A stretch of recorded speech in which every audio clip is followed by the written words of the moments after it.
You're listening to the Longer Haul Youth Ministry Podcast with Jody Livingston and Chris Trent, episode number 97. Welcome to the Longer Haul Youth Ministry Podcast, helping you survive and thrive in youth ministry. And now, your hosts, Jody Livingston and Chris Trent. Well, hey, everybody. Welcome to the show today. We are glad you are here, wherever you are and wherever this finds you. Thanks for making this podcast today a part of your day. If it's your first time listening and checking out the show, welcome to the show. We're glad you're here. And if you're a returning listener, a glutton for punishment, perhaps, a member of the super secret podcast group, well, thanks for coming on back. If you enjoy the show, man, we would love for you to subscribe to it so you get it each and every time. Always appreciate reviews. Just encouraging for us. But we're just glad you're here. For sure. I'm glad people Even are here Chris. too. Because if people weren't here, I'd be doing this for no reason. So It would just be us. And we do that a lot. So there would be no point. Yeah, show notes today, if there are any, will be at thelongerhaul.com/episode 097. It's thelongerhaul.com/episode 097. That guy over there, his name's Chris. yeah, I'm Chris. I'm a youth pastor. And in case you're new, I'm a youth pastor in Atlanta, and Jody there is a youth pastor all the way out in California, The desert. and in the desert, literally. But it's good out. You're liking it out there. Has it been a year? Yeah. No, not yet. Almost. Yeah. From the South, though, from like Georgia, but recently moved out there, but Yep. living that California dream. My sister was just in California. Yeah? She was just there for like a conference. Yeah, there's a lot of those.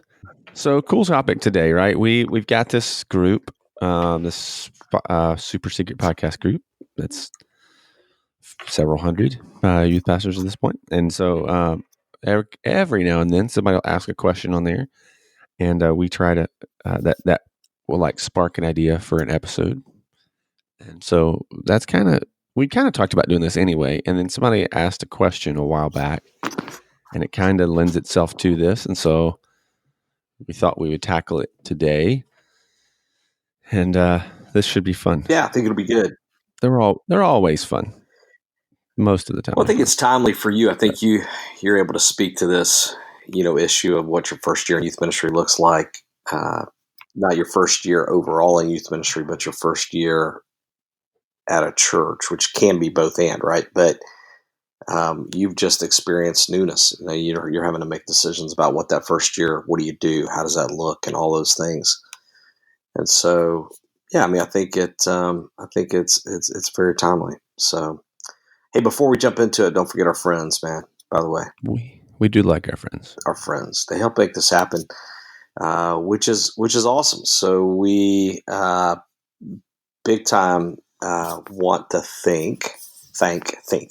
We should be thinking. We should think about thinking. Oh my gosh. Side note, I'm still on Greece time. I went. I'm a mess. We went to Greece on a mission trip where we did this awesome sports camp with kids, and about half the camp was refugee kids, which was phenomenal. But in the mornings, it's like, oh wait, like I shouldn't be up yet. It's just all my brain's still mixed up, and it takes me forever. I feel like I'm getting old, but we do have sponsors, and they really do help make this thing happen. It's not free. Our time is free, I guess, but the cost of putting it on and hosting it and all of that adds up. And thankfully, we've got some folks that have taken care of that now. And so we want to big time thank YM360. I hung out with Andy Blanks recently at a conference. Awesome guy. Love those people. And if you don't know what YM360 is, they're just a resource group for youth ministry, curriculum. They do camp. My team is headed next weekend, or next Thursday and Friday, to their Clear Conference, which is a conference on teaching and speaking. So we're going to go hang out with those guys next week. But This time of year, it might be real timely for you to hear this from the standpoint of curriculum, though, because they've got some new stuff out if you've not seen it, which is just awesome. So be sure to take a look at that, and if you're in the market for something new, if you're looking for a refresh, that's where to go.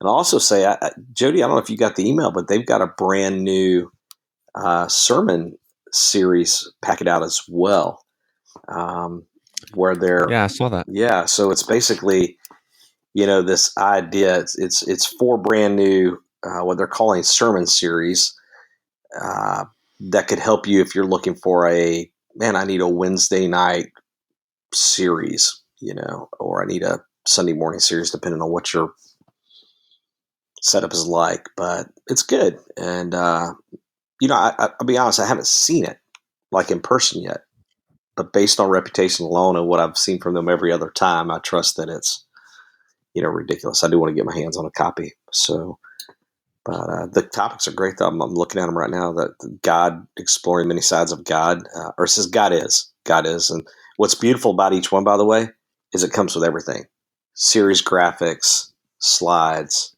the whole smack. And I don't know, man, it's pretty good option, and it's not that much. No, They're only $24.99, and it comes with 4 weeks. But you get all of that. You get the bumper videos and the whole smack. So that's not that much for all of that at all. Right. So, and then also, hey, Georgia Baptists, man, they take care of us. The Georgia Baptist Student, or the Georgia Student Ministry Network, or it's not Georgia, it's just the Student Ministry Network. They've helped us out also. And then my buddy Alec Emmons, he's not really a sponsor, but he's doing all of our graphic stuff now. And if you're looking for a guy who could help you with a sermon idea, or like you've got an event coming up and you need somebody to come up with he does all of our stuff now in our student ministry. And I say almost all, but he's also doing our graphic stuff now. And so if you're looking for someone, he's very affordable, and he's someone you should talk to, Alec Ammons, and you can check the show notes page. Appreciate those guys, man, and trust them, and that's why we even talk about it. Like they sponsor us, and we're grateful for that. But we only really do that because we trust them, and so we found them also extremely helpful in our own ministries, and so it's easy to pass that along as a recommendation to others. So, cool. Well, you ready? Should we jump in? Yeah, let's do it. All right, here we go.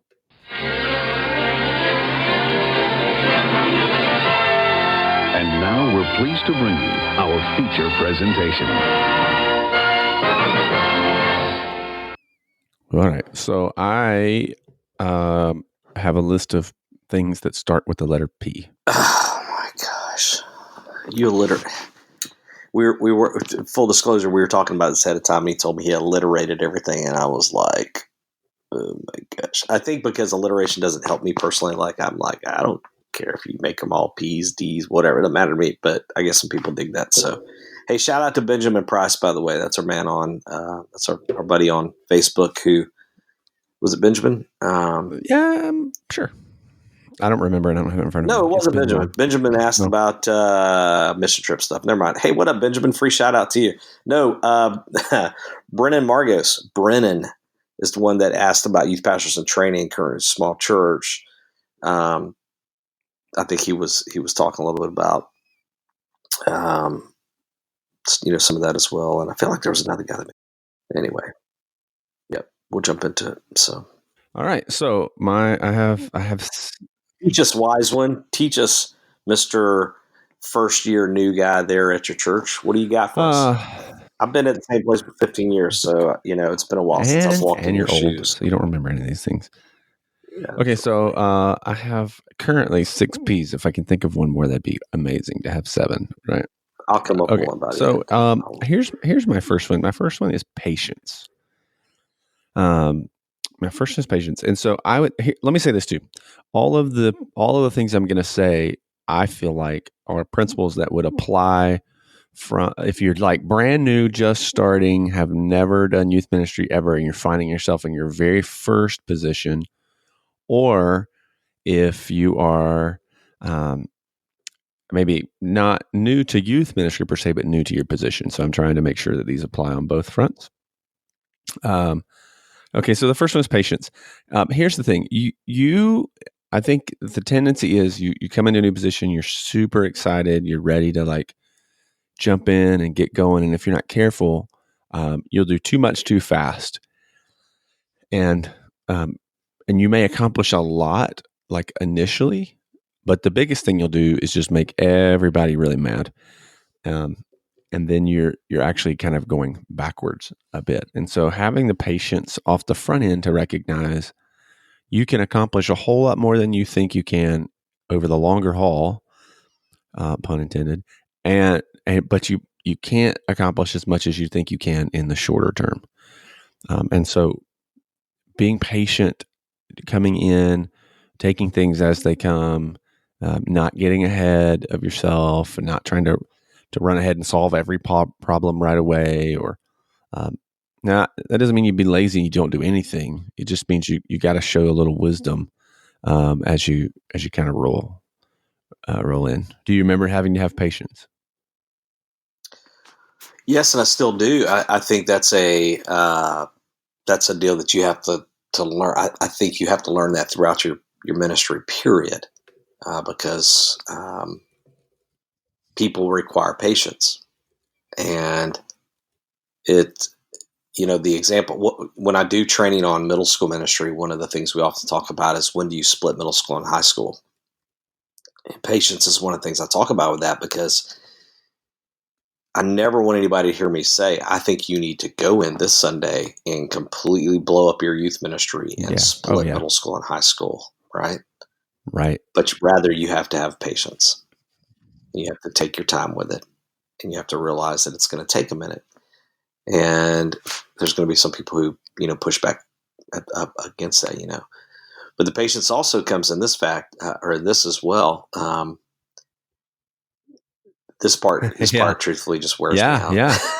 If I'm just being candid, right? This is one of the parts about youth ministry wears me out. I think so. If you're at the place of, if you stay at a place for a long time, you're going to see waves in literally generations of kids come through. And then what you're going to see is you're going to have at times you're going to have a whole new wave of parents come through that have sort of their own, what they feel is important. You're going to have a whole new wave of kids come through, which is going to result in them putting pressure on you or asking you or whatever. And which is going to require patience, because you're going to have to answer the same over questions again. You're going to have to deal with the same issues again. You're going to have to fight through those same battles. And the other part that really gets hard, I think, even as we get older, is you do get to a point where you're like, people, for the love, I've been doing this for a while, just trust me. Right. But you just can't. Yeah, and so and that's hard. Like you've got to have patience. If you've been doing youth ministry a long time and you step into a new spot, well, they don't know that, they don't care, and so you're coming in like, man, I know what I'm doing. Just let me do it. I think it's also wise to understand that the patience is going to pay off. If you go in and people just go, okay, yeah, whatever you say, Jody, we'll do it. As opposed to you giving them time to think and come along with you. Absolutely. It's going to mean so much more. Yeah, you have to build something over time, right? And that requires a lot of patience, which takes me to my second. Yeah, before you do it, I got to clarify something here. I got to take a little side trip here. So I got a little mixed up on something on our Facebook group here. And our man Brennan, who was it? Hold on, let me pull this up. It wasn't Brennan. Yes, Brennan, your episode's still coming. This is not that. I got so mixed up. Let's just read them all. We'll shout it. So Brennan was actually talking about, we want to do this still, because he was talking about youth pastors in training. small church, current pastor, lead prince, and he's talking about just like what are some ways to help train yourself as a youth pastor. He was talking more broad like this, and we've promised him an episode, and I still think it's a great idea, and we want to do it. This one, I don't know, was necessarily a direct question from anybody. I don't remember that anymore. Yeah, I don't know that this was it came out of a conversation on there, but I don't know that it was a direct Is that what it was? question, and I can't remember when or where. It was a while ago. Yeah, well, because we've been living like youth ministry, our lives and doing, it's been taken. So I'm looking here. Yeah, like Philip ended up talking about 5 resources for a rookie youth leader. I think that's where that ended up going. And then, which I think is still, give you a couple. I still love that idea. I'm going to give you, I have 3. So something in there. But we'll still do that episode. I still think that's a good idea for an episode, totally. Okay. All right, but what's your second P? And for the record, you're now at PP. Yeah. Middle school pastor for life. That's awesome. So the second P is planning. So, as much as we talk about patience and the importance of patience, the thing that will help patience become a reality is is having a plan. And so it can't be a super specific plan, right? Because you don't really know enough to plan, but I think you need to have some long-term goals and then build backwards from that. And this is something, if you've been listening to the podcast, we have talked about this and talked about this and talked about this and talked about this. And we will continue to do so because I think most youth pastors, particularly when you're starting out, this is where they fall a little short, is they don't really have a long-term goal or plan as far as what they want to accomplish. And so coming in with an idea of, hey, here's what I want things to look like in 5 years, or here's what I hope we'll be doing in 5 years, or here's where I hope the students we're graduating, this is kind of the things I want to see in their life in 5 years. Then backing up and saying, okay, now if that's where I want to be in 5, realistically, where can I be in 3? Okay, now if I could, that's 3, what does a year and a half look like, right? And then what does 6 months from now look like? I think having a bit of a plan it allows you to continue to be patient, and it keeps you from getting discouraged when things aren't progressing as quickly as you'd like them to, because you're like, oh no, we're just following the plan. We've still got time. That's not a year 1 reality. That's a year 3 reality, or that's a year 5 reality. And so kind of starting with the end in mind. The classic, it's a little bit different modern day now with ships, but the classic way to think about that is like through a big ship, with the rudder. It takes a long time to turn a big ship around. It's not a ski boat. Don't think of it as a ski boat or a sea-doo. But sea-doo, that's a fun word to say. I love that, and I love sea-doos. But it takes a little while to turn that thing, and whatever you end up, especially if there are big wholesale changes, to the youth ministry, you would be wise to take your time and set those long-range goals. A couple great recommendations there. I really do love John Acup's thinking on this, both in his book Start and Finish. There's 2 books, and both of those just give really good thinking on how to set those type of goals and how to make big changes and everything. Now, some of it's entrepreneurial-like as well, but you can read between the lines and apply that to youth ministry. But man, that's where that patience comes in as well, because these 2 go together, Jody. I like the way you're doing that, because you have to plan, but your plan's going to require some patience. You're going to have to look long term when you start, and also realize that the patience comes into play also, because you would be unwise to step into a brand new youth ministry role and within 6 weeks roll out your plan for the future of that youth Yeah. ministry. Oh, yeah. How in the world can you pull that? How can you know that? 6 months? I don't know. And I don't want to be legalistic on the time, because God moves, God reveals. It could be sooner. I just think, generally speaking, though, before you've lived through almost a calendar year of everything the church has done, how are you really going to know fully? Right. Right? Yeah, you flesh a lot of that out during that first. And I'll say this too. A lot of people will say, hey, don't change anything in the first year.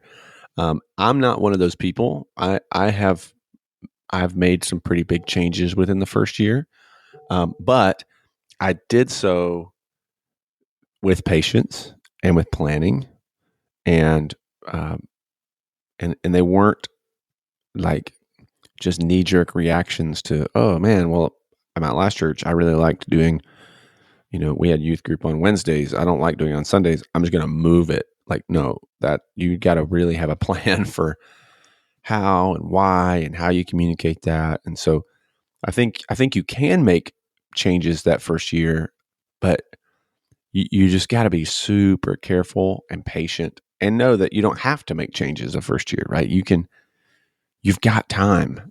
Everything doesn't have to happen immediately. And here's what's hard about that. I'd love to hear your thoughts on this. If you're in a church context, and not every church is this way, but a lot of churches are, where you're kind of hired into your position from a search committee, right?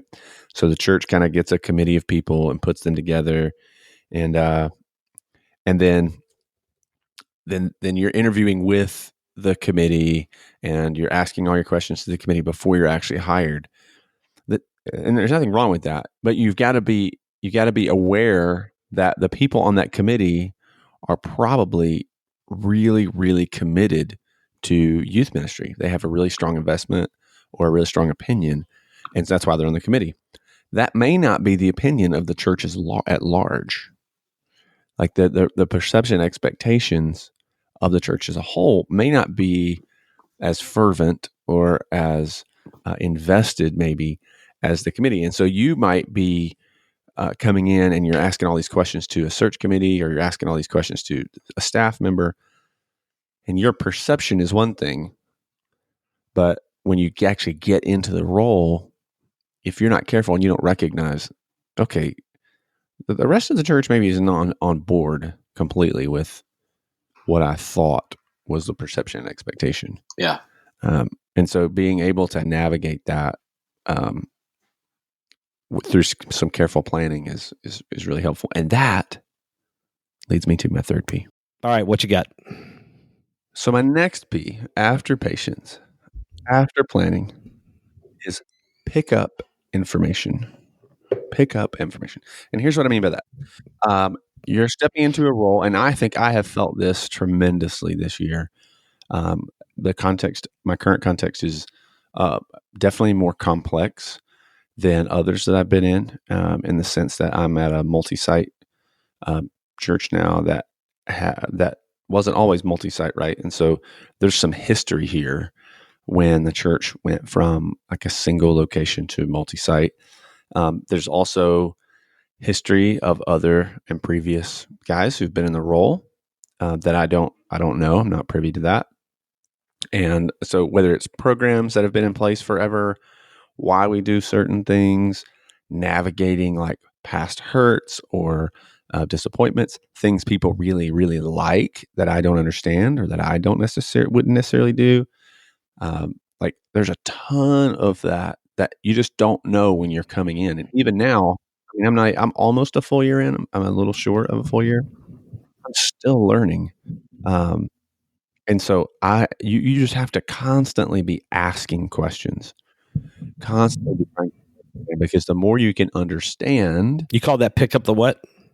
pick up information. Oh, information. Yep.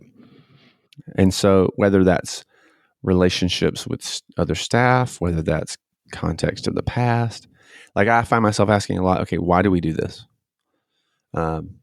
Or like I'll be put in charge of something and I don't know. I'm just trying to do what I thought. Okay, what is the expectation? How was this done in the past? Who has to be involved? Right. Um, and I just think a lot of times we don't ask, and we just kind of charge ahead and pretend like the past never happened. And then you end up in real bad trouble real quick. Everybody's mad at you. That's hard to do. I will say, I think I've done much better with it this time than maybe, especially when I was first starting out. I knew I didn't know what I was doing, but there was some insecurity there that I didn't want people to know that I didn't know what I was doing. So I would pretend as a very, very young youth pastor that I knew what I was doing instead of asking questions. Yeah, like for real. Yeah, you? well, yeah, and still at the and every Tuesday, right? I will tell you, and this is all good, good stuff here. And in some ways, this is feeling, it's kind of hitting close to home right now for me because, we have a brand new pastor. And Yeah. And we're, the church is large enough and a big enough machine that the impact of that, and I think it would be true for any size church, honestly, but I'm having to navigate some of that, with him now, because we are very pastor led, and so I'm having to kind of learn that, and I had my first, sort of long meeting, and it was awesome, and I'm loving the guy. I think I can say that would sound like I'm sucking up because I don't think he's listening. I don't think he's listening to my podcast. You don't think he listens? I don't know. To our I mean, ministry I don't know. podcast? He's a very perceptive guy. So if you are listening, Clay, hey, what up, man? Thanks for listening. Come on sometime. Let's do this. But no, he's I love the fact he's very perceptive as well. And I probably need to be better across the board, even with other people that I'm meeting, and parents at times. Before I react, getting that information, processing, and I've struggled. I think I'm better at 49 than I was at, my 30s, or, I was terrible. I was really, and I'm not saying all 20 something year olds are. That for me was my Achilles, for me, that was me. Me too. I've met some younger guys that are great at that, and girls that are amazing at that, so. But yeah, I think that's good advice. When you get there, man, just gather information, dig, find out the why. I think that's huge. Well, what it will do, even though it won't feel like this, right? It will feel to you oftentimes like you look like an idiot, like you don't know what you're doing. But the perception is the opposite. It will garner you a lot of respect. Like others will recognize that you're trying to navigate and you're trying to learn, and that will give you a ton of kind of chips in the bank, if you will, down the road, and it'll help you make better planning and better, just wiser decisions. You'll be able to make. And I think this is also true, even, and you've done this, so you're kind of in a role. You stepped into a different role, kind of a broader role, taking on a little more responsibility. And even though you've been there a really long time, I would imagine there's still things that you're like, okay, now that I'm in this seat, these things look a little bit different. And so still recognizing and being able to ask those questions to navigate correctly, I think probably applies to all that. Yeah, man. I mean, you just have as you all of a sudden are responsible for new things. You're right. You have to take the time to go, okay, let me process. I will say this too, just as a encouragement to folks. Excuse me. It's important to remember the world that we live in when it comes to the urgent, the tyranny of the urgent. And there's just so often this feeling of we have to make this decision right now. Right. And I'll give you a very practical example. When we do life group, what we call life groups, our small group ministry, and we assign kids to groups, or even throughout the year. So often, a kid will come to us and say, can I change groups? the temptation is, oh, we have to solve this problem right now. But realistically, if you really take a second and kind of step back from that for a minute, you really don't. You really don't. You really Right, can right. say, hey, you know what? We're not saying no, but we're also not saying yes. Stick with what you're doing for a minute and let us process that for a second. And then do a little research, find out all the implications tied to, and that's a great example because, in small group ministry, you move one kid and it could potentially have a domino effect. And, and so it really is important that you pick Yeah. up information, that you gather information on that kind of deal. And so I think that would be true for a lot of ministry ideas and a lot of things, just taking a minute before. And it's hard whenever a parent's leaning on you in that moment, but don't forget, it's a powerful tool for you to be able to say to a mom or a dad, you know what, that's very interesting. Let me chew on that and gather some information on that and think on that, and I'll get back to you. Now you have to get back to them like this. You got to be professional and get back to them, but take the time. But yeah, it's good. So yeah, man, I'm with you. All right, what else you got? Okay, this one I think is Well, really I hope so. important. Since you And put this it on your one- list, I this hope is what you're I've not been giving us thinking about. anything that's not Yeah. important. I mean, Okay. that's true. That's true. This is one. How about that? This is one that I think maybe more than others we often fail at. And I'm going to I'll be the explain judge it of a that, little. Jody, if I fail. Okay. Okay. All right. So Okay. patience was the first P. Planning was the second P. Gotcha. Pick up information was the third, and the fourth P is plug in. And Okay. here's what I mean by that. It is one thing to step into a role and run parallel to the church in the sense that you agree with the church philosophy, you love where you are, you're super bought into everything the church is doing, and you're leading in the church, but you're not really integrated into the life of the church yourself. So, for example, I think one of the things we have done very well here, and this isn't even speaking from the ministry side so much as the personal side. We knew coming in, it was a big move for us. We didn't know anybody. We didn't know where anything was. It was a total fresh start for us. And so we made really strong effort off the front to plug in. And so that means for us, like jumping into a small group real quick, real early, right? Being a part of the life of the church, not just being at the church when we're necessarily having to be there, but just as if we were a member of the church. To what extent are we plugged in? There's an investment there. You're bought in. That helps you in so many ways. It helps you personally have some people around you. It helps you understand better the culture of the church that you're trying to navigate now. It helps you a ton relationally in trying to recruit others or make decisions for others or get respect or trust quickly that you need. I just see a lot of guys step in, and the only way I can describe it is they just kind of run parallel to the church. So they're not running against it. They're just running with it, but they're not really a part of it. And in every context I've been in, when I'm looking, even just now thinking back, the times we probably struggle a little more off the gate is when we were really slow to plug in. And when we've kind of stepped in, integrated ourselves, our family, our life into the life of the church, and that's paid big dividends personally and in ministry. I may get carried if I do too much of a deep dive on this topic. It's going to be a whole nother episode in itself. You're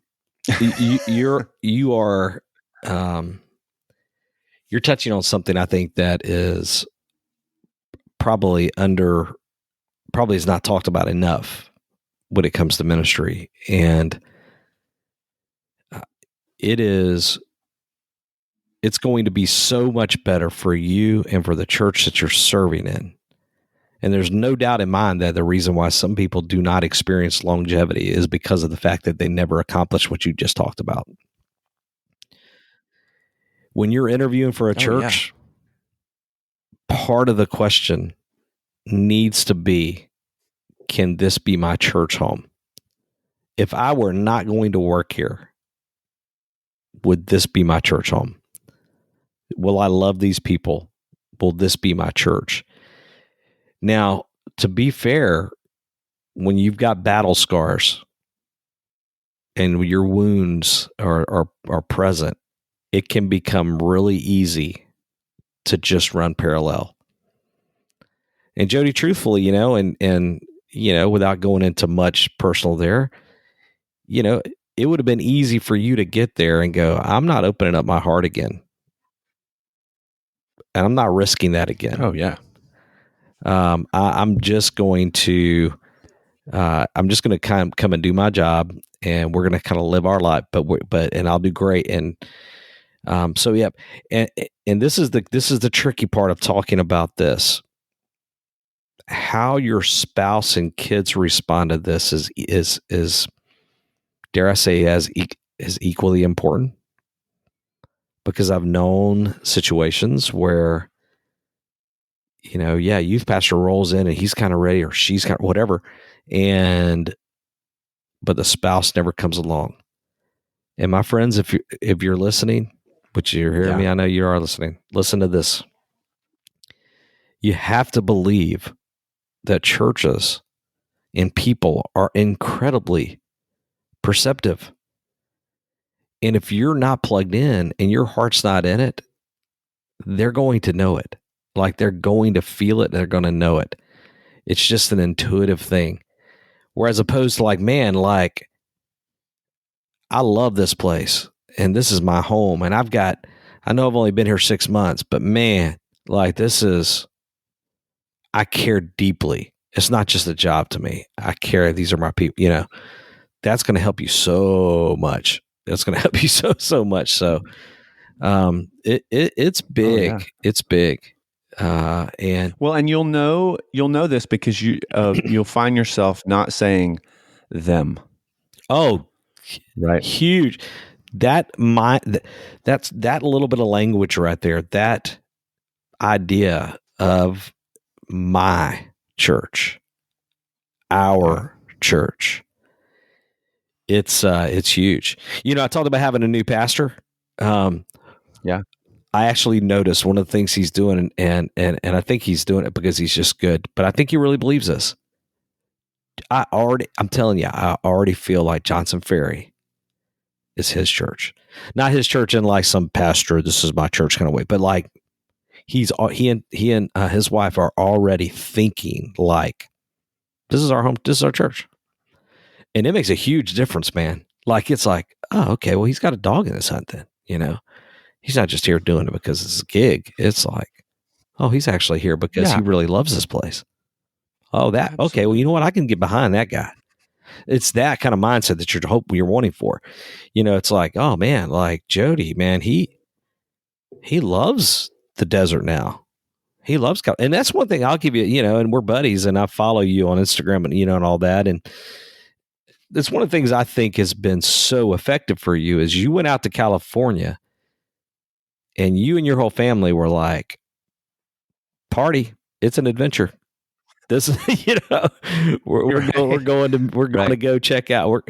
This is home now, and we're going to make the best out of this. So, I feel like every weekend you're going to a new place in California, checking it out or whatever. So, no, and here's the thing I'll say too, because I don't want to because I know there's people listening that are like, ugh, okay, this is not. I would never have chosen this church. But I'm here, right? There's somebody like that. I don't. What we're not saying is, man, you've got to be in the perfect church. Like, if you made a list of the church that you would is your church perfect, Jody? Pretty close. No, it's not. I'm just. Listen, man. I love my church. I love it. Me too. Yeah, but I wouldn't dare, but I could probably come up with a list, of like things that frustrate, right. That's just, I think anybody would be able to say that. No, we're not talking about perfect, man. Sure. No, but keep going. Yeah. But like there's probably things that you would prefer if you were just going to choose a church to attend that you may not be able to have when you're going on staff. And that's not what we're saying. We're saying that as you're interviewing, as you're thinking through, it needs to be a place where you're looking and go, man, yes, I can plant myself here. Like I could see myself planting here, my family here, right? And I think that's so important, because if you don't feel that off the front, that's not going to change. I mean, well, I'll give you the hard correlation on this thing, Jody, is this. And as youth pastors, we've all dealt with this parent before. The parent that approaches us and everything is all based on, like, every decision, every question, everything every request they have for their kid is always tied to how it impacts them and them alone. Yeah, that's a great example. And folks, that's the danger of just running parallel and not making it your church, is you basically become that, and so that's where it has to be. No, this is my, because those, I talked about life groups earlier, and that's another, when I get a request from a parent, so often it's like, look, I just want this for my kid. And I'm like, but if I do that, it's going to impact that group. That group's going to blah, blah, blah. Well, yeah, but I just don't let that kid be in the group then. Well, well, no, it's not. And it's clearly, it's clearly like you're going, this is just you right now. Like, you're not thinking about this. This doesn't feel like this is your church, But then every once in a while I get the parent going, hey, we've got this situation and here it is. But I want to be mindful of everybody else. And you're going, praise God. Like, we're going to try to figure this out, because they're treating it like the church, so it's good. Yep. I get it. Yeah. It's good, man. That's a good one. Yes. Yeah. Okay. Man, maybe we should take a long time off again next time, because you're like rocking this thing. I mean, the alliteration's kind of lame, but everything else is perfect on the same. Okay. Number 5. So patience, planning, pick up information, plug in. And number popcorn. 5 is don't forget popcorn. You threw popcorn in there, right? That could be number 7. A posture of humility. And here's what I mean by this one. Knowing that, again, going back to where we started with this idea of patience, like, it's okay to lose some things in the short term, knowing that you can win them in the long run, in the sense that you don't always have to have your way. And sometimes that's needed. And so coming at this almost like thinking outside in, right? So this is the inside, or the thing that's the in that context would be like something, this is me directly. This affects me directly, my ministry, my context. But starting that with the thought of, how does this affect other ministries in my church? Or how does this affect other campuses at my church? And then coming towards that and being willing to defer to others when it may not be what you would necessarily do, but it's not the end of the world if it doesn't happen the way you would want it to. And not just walking in and kind of unintentionally maybe taking a position of arrogance of like, well, I know best, or I've been doing this the longest, or, and I think if you're doing the things that the first 4, this one comes a little easier. But if you're not doing them, then you're going to really struggle here. And I see a lot of new youth pastors, like when guys reach out to us or girls reach out to us and they're struggling in their first year, a lot of it is because they kind of went in with a little posture of arrogance, not on purpose, and it's burning them because they feel like, hey, I went to school for this, or I've been doing this the longest, or I'm younger, so I know students and you don't, or I think that can be really, really dangerous. And so coming at things with a bit of a posture of humility, again, set you up for success over the longer haul of your ministry there. And sometimes that's really hard. Yeah. And then if you struggle with this, answer these questions. All right, Jody, here you go. You ready? Do they all start with the same letter? No. Is there they all end, it's alliteration. They all end with a question mark. Um, Oh, wow. Okay. I'm impressed. could you be replaced? That's a good question. Could you, Judy? Could you be replaced? Yeah, of course. And I would say, Could somebody I would else? say Is there this, somebody else that could be doing your job better than you? or not even that. The question is, could they just decide they want someone else doing the job beside you? But seriously, I mean, is there somebody else? But like you may sit here and go, "No, I'm the best there is." Well, you might be the best there is, but there's been really if you're answering that way, you're struggling with humility, though. That's the whole point. Right. Like I'll use Tennessee football as an example. Why? Because I'm a Tennessee fan, and because they suck. I mean, that's not a good example. Listen though, here's how Let's this use started. Alabama Crimson Tide because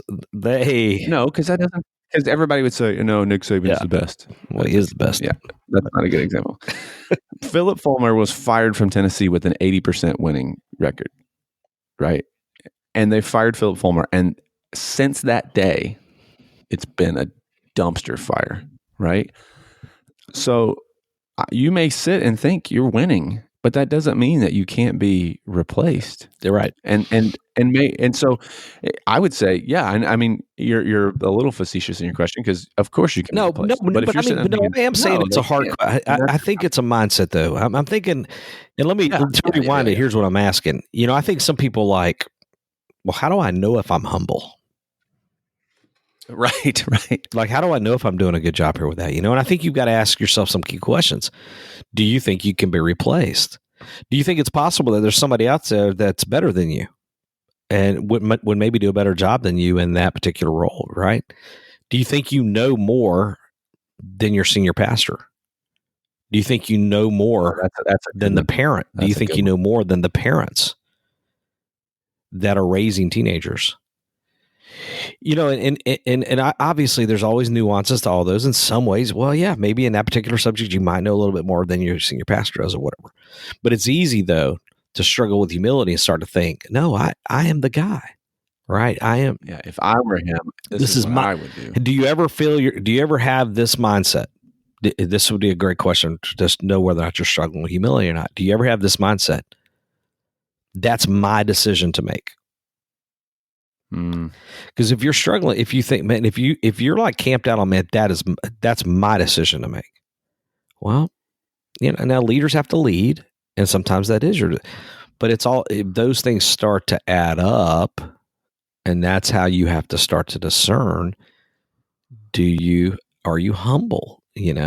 But so you know what? That leads me to another P that I don't have on my list, which brings me to a total of 7. Okay. Okay. It's perceive. Right. And so I think there's some wisdom that's needed where you are perceiving, kind of self-evaluating. And sometimes that sounds silly, but I'm telling you, when you're in your first year, that is really hard sometimes because you may even be given permission to do something. You may be given responsibility or authority to do something. It's literally been given to you, but it wasn't yours before, and you don't know, and you're just doing your job, and then you ticked somebody else off, but they don't tell you, and you don't know that they're mad, and then all of a sudden, by the time you find out, it's real bad because you're not thinking. You're just not being perceptive, and so you need to. I think that's and those questions that you're asking, even in that, like, how do I know if I have a posture of humility? Well, man, those are great questions to start thinking through and evaluating and perceiving maybe where your heart is on that. Like, that's good. Those are real good questions. Beautiful. All right. And then I have my last P. Perseverance.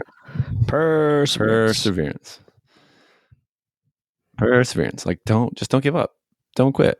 It's going to get hard. It's going to get more difficult. There's going to be moments in that first year where you're like, what the heck did I do? What am I doing? Why did I think this was a good idea? Man, we're driving across the country with our family. I remember we'd sold our house. Our house sold like so fast. The sign wasn't even in the yard, and our house had already sold, we weren't prepared for that. And then I remember packing up, that we left super late, and we pull out, and it's like, well, here we go. We couldn't stay if we wanted to right now. We have no place to live. it was just, and driving across the country, stopping along the way was amazing. But there were tons of moments driving or even stopping where I'm like, what am I doing to my family? Like, is this the right thing? And, no, we knew this was the right decision when we made the decision. We were confident in that. But all of a sudden now, when the rubber literally hits the road, there's got to be a measure of perseverance that you're confident and you push forward, continue to step forward in faith. And you just don't give up, So those are good, man. Those are good. That's all my piece. And I've got a few resources I'll throw out, and maybe you can add to this list if you want. I know you mentioned some stuff by John Acuff, Start, and his book Start and his book Finish. Those are amazing for sure. I would throw in, and these aren't new. We've recommended these before. This book is one of my favorite youth ministry books that has ever been written. It's old for sure at this point. And so if you've never read it, or especially if you're probably younger and newer in youth ministry, some of the examples maybe he gives aren't going to make a ton of sense, but there's such wisdom in this book, and it's The Ministry of Nurture by Duffy Robbins. I love that book. That was the very first youth ministry book that I ever read. And in so many ways, it helped shape my thought towards youth ministry. And Duffy's a legend. He's been on the show, and anything he writes is pretty much super helpful. But he talks a lot about this idea of the planning, particularly like, okay, what do our kids want to learn, but what do we want them to learn before they leave? And I just found that super helpful. The second one that a lot of our listeners probably have read is Your First 2 Years in Youth Ministry. That's Josh Griffin and Doug Fields on that. And that book's been around a while at this point, but there's a ton of wisdom in navigating those first couple of years in that. And then the third one is a book called Consider This. Some knucklehead that I know wrote it. But in all seriousness, I think it's from the heart, people. Yeah, that's from the Chris heart. Trent wrote that book, and it really is. It's right. So, and I tell people this all the time. It has nothing to do with our friendship or the fact that we do the show together. I think what that book does, it fills a void that is so important. So many youth ministry books that are out there are very practical in the programming sense of, here's what to do, here's how to navigate, those first few years. I think what you did in Consider This is kind of set the tone and expectation on a personal side, which in a character side, and just really framing expectations of what youth ministry is going to be like. And I think if you're just starting out in youth ministry, for sure, you need to read that book today. You need to go buy that and read that book today. If you're not, and you've been in it a long time, man, it is a super helpful reminder. And I would still say the same.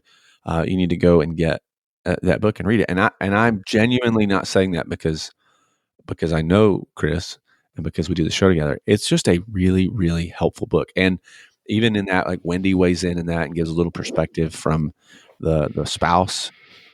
Best part of the book. Best part of the book. Best looking part of the book, for sure. Well, the history there, and it's been a while. It's been a long time since we talked about it. The history of the book is simply this: like I was mentoring, a couple guys, and I finally hit this point where I felt like I was taking more of a shotgun approach, where we would just kind of talk about whatever, and I was a little tired of that. I was like, man, I need to write down if I'm going to take a guy through everything I would want to tell that person in order to experience longevity, because at that point I had experienced longevity and I had survived toddler years. What would I do? I made this long list, and at the point, and honestly, at the time, it was just for that process of just taking, guys through a mentorship process. But then there was this moment where I was at Conclave and setting in Andy Blank's breakout, that the thought came to me, and then I called him up the next week, and it came out of that. So yeah, man, it's it's from the heart. You can get it on YM360. It's one of the reasons we're partnered with them, is because we have a great relationship with them. We're thinking about rebranding it. That's being talked about, but yeah. So we're thinking about rebranding it and tying the longer haul into it somehow. Yeah. Because Jody, you've said you'd be open to that. So Yep. So yeah, it's good. Maybe you could write. Ooh, maybe we could rebrand it and kind of redo it, and you could write the forward or something. Like, what do you call that? Like the first part of the book. That would be fun. That'd be fun. That would be fun. Yeah. So it's what's great is you didn't know I was going to do that. I didn't tell you any of that beforehand. No, I did not at all. Thank you. So You're really kind. yeah. So hopefully that'll help. Those are the 7 P's of surviving your first year and setting yourself up. Yep, And, that's it. Hey, you can't use the YM360. You can use the promo code and get a discount on it, and I'll make like 15 cents less. But hey, it's all good. 25 cents. That's great. Yeah, but for sure, make sure, again, thanks for listening today. I really hope this is helpful. If you're not in that situation now, you probably will be at some point, and if not, you'll know someone else who probably is, and so being able to kind of hopefully help shepherd and lead them a little would be helpful. I know this episode for sure. It's just where I'm at right now. So it's really easy to share and talk and navigate those things. And all of those things are things I think about and have thought about a lot over the last year. And so hopefully that's helpful. I'll put links to all those books that we mentioned in the show notes page over at thelongerhaul.com/episode 097. So you can put mine first. Put mine on top. And so we can you can head over there and grab those. And then seriously, thanks again to our sponsors, Student Ministry Network, guys down in Georgia, and then YM360. And if you do head over to YM360 and you want to buy Chris's book or any of the amazing resources they have, be sure to use the promo code LONGERHAUL, and that'll save yourself 20%. Yeah, graphic stuff, man. If you need it, if you need a logo, if you need a sermon series graphic, game graphic, my man Alec Ammons, cheap, good, just Love starting Jesus. out. He needs a little extra cash. So You make it sound so desperate. So. Oh. He's an awesome guy. So anyway, there it is. Awesome. Thanks, everybody. Good times. All right. Well, that'll do it. Thanks. We'll see you guys in the next episode. Peace out. Thanks for listening to the Longer Haul Youth Ministry Podcast at www.thelongerhaul.com.